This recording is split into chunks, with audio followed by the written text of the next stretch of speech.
Okay, and here we are continuing on to Genesis 28, and I think I'm going to make this one just a long video because I do have to read a lot of it. We have to go through all of the sons of Jacob here as we continue on. Isaac called Jacob and blessed him and charged him and said unto him, Thou shalt not take a wife from the daughters of Canaan. So Jacob is still kind of sneaking around the house whenever Esau is not there. And they say, well, you need to go take a wife anyway. Why don't you go hang out with your mom's brother? See what's going on over there. Guy have a name of Laban. So Jacob takes off and goes to where Laban lives. And in the midst of it, he has a dream as he's headed over there, where he sees angels coming down up and down a ladder, and God on top of the ladder telling Jacob, if you stay in this land, I'll bless you, and this land is going to be your land, and you will have offspring as the stars in heaven. Once again, the same blessing that Isaac had bestowed upon Jacob. And we go into Genesis 29, and he finds Laban's house, and he sees Rachel in the field, and he likes Rachel. And Laban's like, oh, I can tell you're related. You look so much like us. Why don't you stay and work for me? And Jacob says, I'll work for you, but the wages, I want Rachel to be my wife. I'll work for you for 7 years, but I want Rachel. I want to be betrothed to her. And Laban's like, yeah, we can do that. Sounds like a good deal. So Jacob does his job for 7 years, as per the agreement. And he comes to take Rachel to be his wife. And Laban says, well, she's waiting for you in the tent. And good old Jacob goes in there, consummates his marriage, and in the morning wakes up and finds out it's not Rachel. It's Rachel's older sister, Leah. Needless to say, after 7 years, someone like me would be a little ticked. And so was Jacob. And old Laban's like, well, in our land, it's not customary to marry out the younger daughter before the firstborn. But I got a deal for you, Jacob. If you work for me another 7 years, I'll give you Rachel. Jacob did it. He loved Rachel that much. So he worked another 7 years and took Rachel to be his wife. So now he's got 2 wives. And of course, during that time, this is where we get into where we start having the children, which will become the tribes of Israel. Just have to find my place here.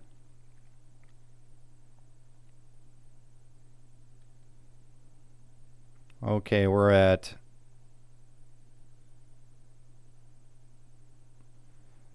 verse 31. And when the Lord saw that Leah was hated, he opened her womb, but Rachel was barren. So maybe they were both barren.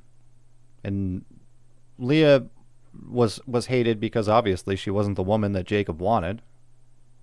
But God opened her womb, started producing children for him. Leah conceived and bare a son, and she called his name Reuben. There's the first one. Reuben. For she said, surely the Lord had looked upon my affliction. Now my husband's going to love me. And she conceived and bare a son, and called his name Simeon. She conceived again and bare a son, and said, now this time will my husband be joined unto me, because I have borne him 3 sons, called his name Levi. She conceived again and bare a son, called his name Judah.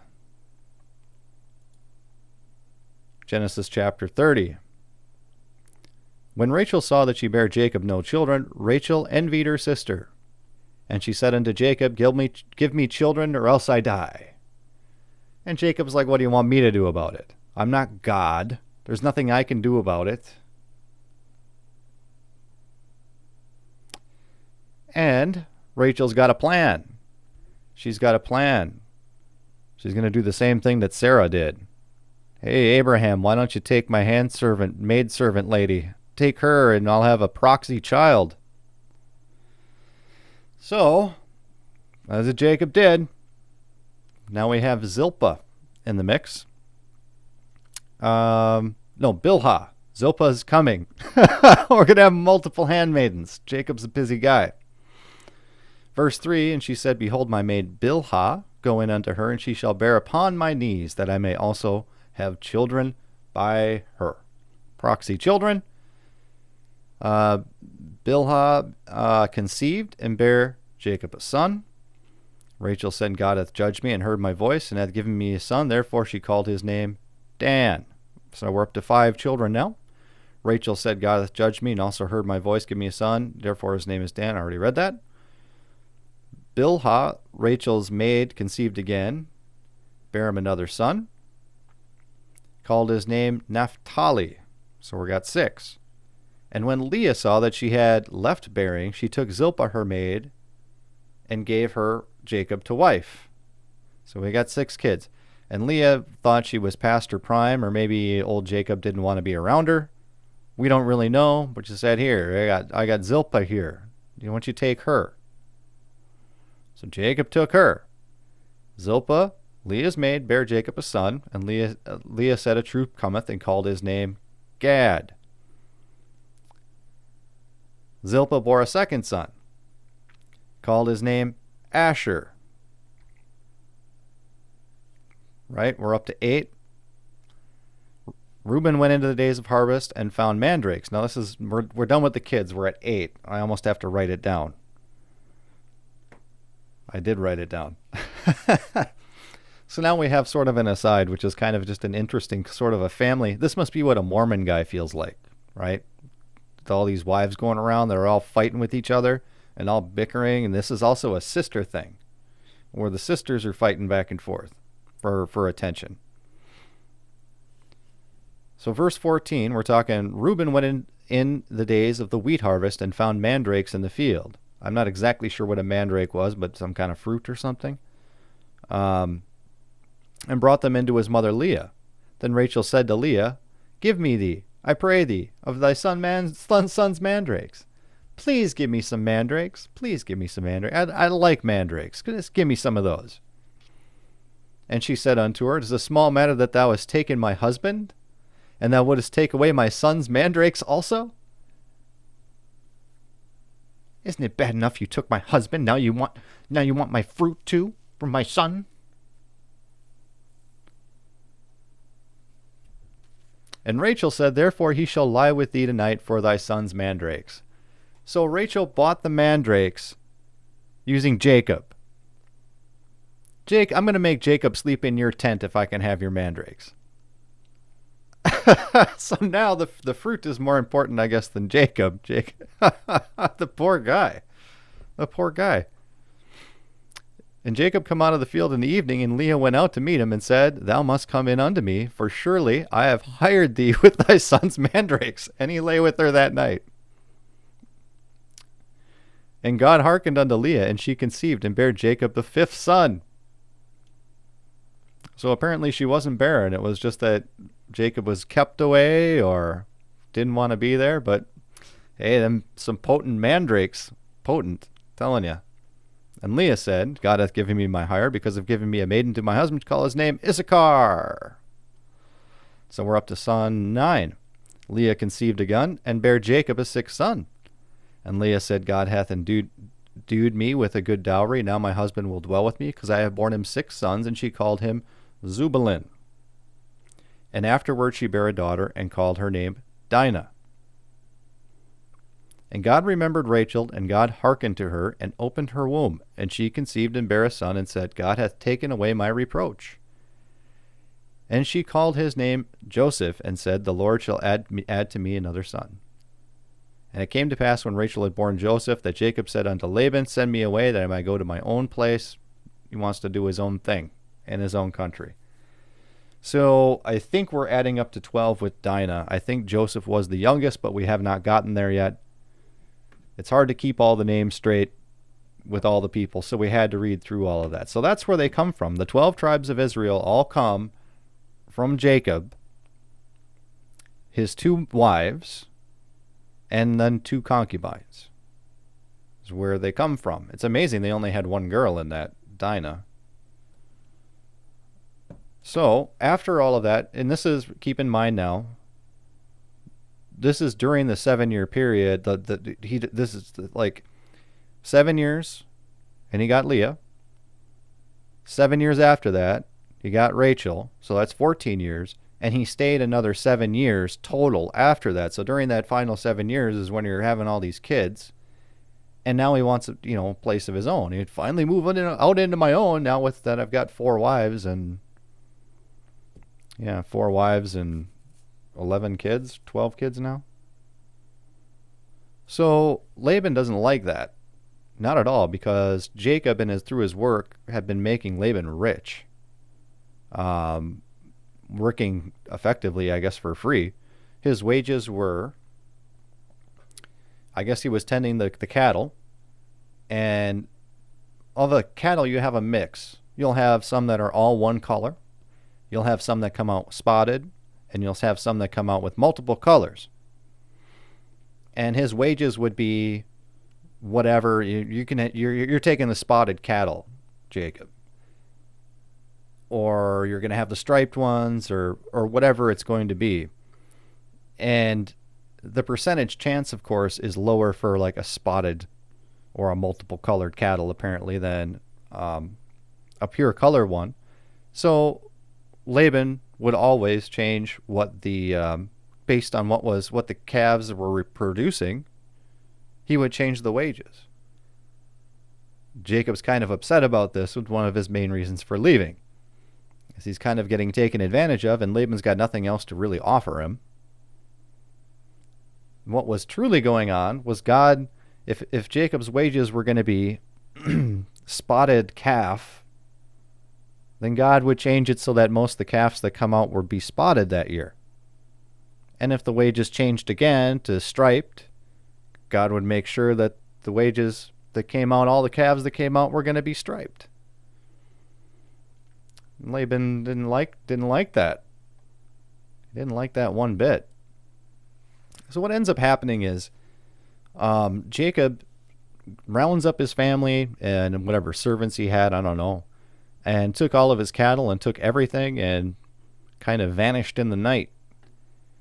And there is a bit in the story here where Rachel and Leah, because they don't have any sort of inheritance, because they're leaving their father, they take his pictures of idols, I guess, and Laban's really upset about that. And Laban goes in to chase after Jacob, and he's almost caught up to Jacob. Jacob left a day or 3 days before. Laban caught up to him. And the night before he's about to get to their camp, Laban has a dream, and God tells him, you better not mess with Jacob. If you mess with Jacob, I'm going to cut you off. I don't know the exact words, but that's the gist of it here. I think it's Genesis 31. Yes, Genesis 31. They sort of end up making peace with each other, and Laban takes off, and Jacob and his troop go on their way, and we come to Genesis 32. In Genesis 32, Jacob, I believe, is sort of sending his wives and his children sort of ahead, and he's staying back. And the angels of God met him, verse 1. And when Jacob saw them, he said, this is God's host. He knew they were angels. And he commended them, saying, thus shall ye speak unto my lord Esau. Thy servant Jacob said thus, I have sojourned with Laban, and stayed there until now. Jacob gets the idea that he's going to pay off Esau. Because now that he's coming back into the land, his father's land, to claim his birthright, he's like, I'm going to have to pay off Esau, because he's still going to be pretty mad. Dad's dead now. Esau's going to kill me. Verse 6, and the messengers returned to Jacob, saying, we came to thy brother Esau, and he also cometh to meet thee, with 400 men with him. So the messengers went to Esau, saying, yeah, we have stuff we're going to pay off, whatever. And they come back and say, yeah, Esau says he's coming, and he's going to bring 400 guys with him. No, Jacob doesn't have an army. He's been a farmer for 20 years. He doesn't have nothing going on other than a whole lot of kids and a handful of wives.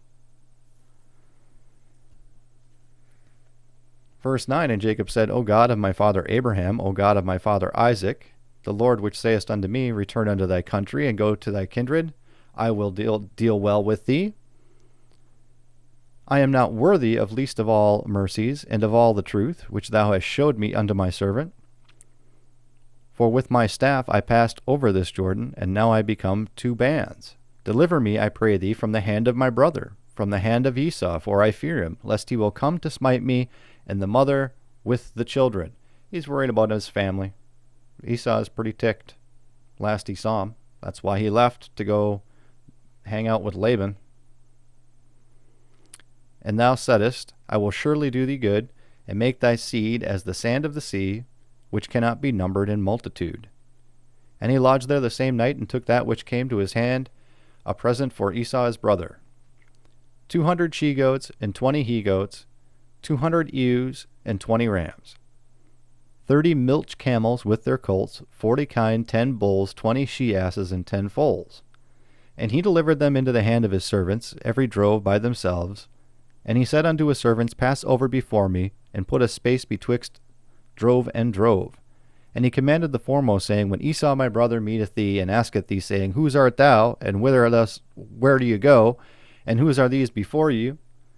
Then you'll say, They be thy servant Jacob's. It's a present sent unto my lord Esau, and, behold, also he is behind us. So Jacob is working out what he has and what he can afford to give Esau. And he's waiting in a place. It seems like he's trying to hide his family here. And he has servants kind of relaying messages for him. And Jacob is kind of hiding out to go waiting to meet Esau, but he wants his family and everybody else away, is what it reads and sounds like to me what's going on. The language is a little difficult for me to go through quickly.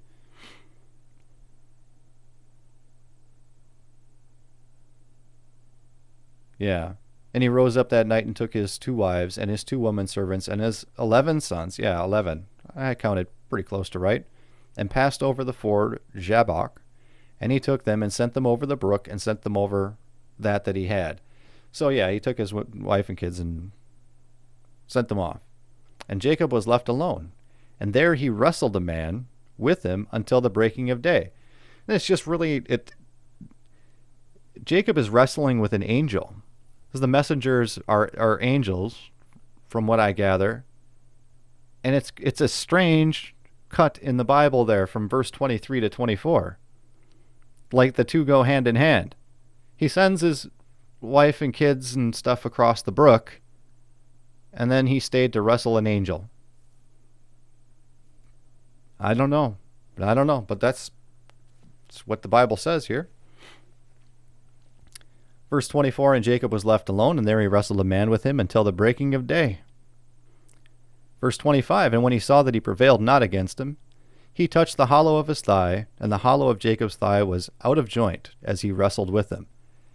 And he said, the angel, Let me go, for the day break. And he said, Jacob, I will not let thee go unless you bless me. The old Jacob's got some cojones. Now, see, Jacob was the mama's boy, and he's wrestling with an angel all night. Interesting. Verse 27, and he said unto him, What is thy name? And he said, Jacob. And he said, Thy name shall be called no more Jacob, but Israel, for as a prince hast thou power with God and with men, and hast prevailed. And Jacob asked him and said, Tell me, I pray thee, thy name. And he said, Wherefore is it that thou dost ask after my name? And he blessed him there. So what are you asking my name for? You're Israel now. And Jacob called the name of the place Peniel, for I have seen God face to face, and my life is preserved. He has seen God face to face. That would mean that the angel he was wrestling with was the angel of the Lord. Jacob was wrestling with Jesus Christ. Isn't that something? Just out of nowhere. I'm send the kids across the brook with my wives, and my flock, I'm going to stay back here and wrestle Jesus. Some of these stories are pretty good. They're pretty good. You know, I'll be all right. I'm going to hang back and wrestle God for a while. Not a mama's boy. Verse 32, therefore the children of Israel eat not of the sinew which shrank, but which is upon the hollow of the thigh unto this day, because he touched the hollow of Jacob's thigh, and the sinew shrank. Genesis 33. Jacob's a little tuckered out, I bet, from wrestling with Jesus. And he looks up. Behold, Esau came, and with him 400 men. And he divided the children unto Leah and unto Rachel, and unto the 2 handmaids. And he put the handmaids and their children foremost, and Leah and her children after, and Rachel and Joseph in the hindermost. Verse 4, and Esau ran up to meet him and embraced him, and fell on his neck and kissed him, and they wept. That's surprising. Jacob thought Esau was going to be there to kill him.